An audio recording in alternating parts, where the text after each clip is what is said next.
where a top army officer has been shot dead with his wife in the capital Bujumbura.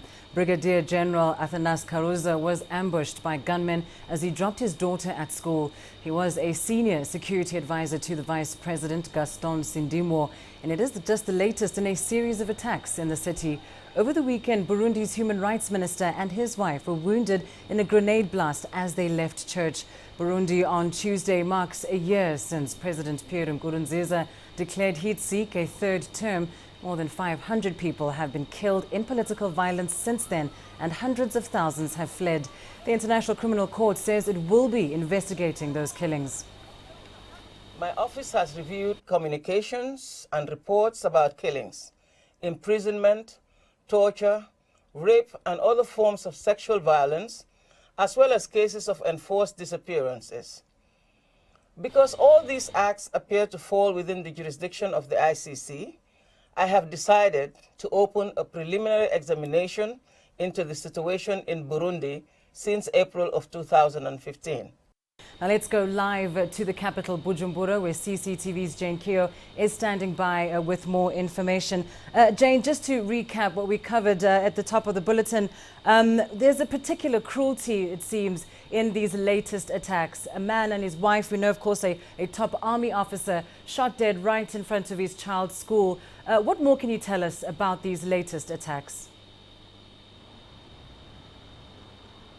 Well, Lindy, we're having a bit of a downpour here in Bujumbura, but definitely these attacks are surprising, given that there's been a lull for a while here in the capital.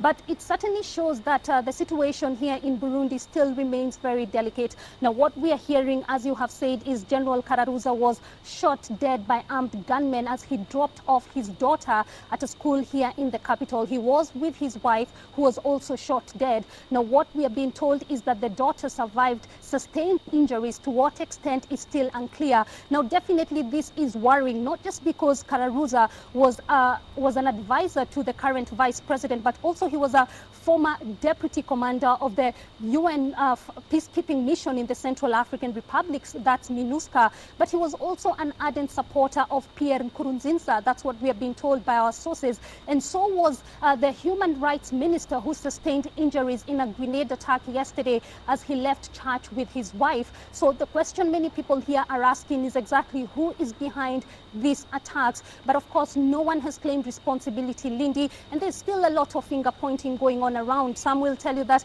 especially the opposition will certainly tell you that this is just part of the targeted killings that are going on in this country. And on that note, of course, Jane, we know that the trouble started when President Nkurunziza first announced that he would seek a third term. And of course, it's been almost exactly a year since that point. In the country at the moment, what are officials expecting on Tuesday as you mark that one-year moment?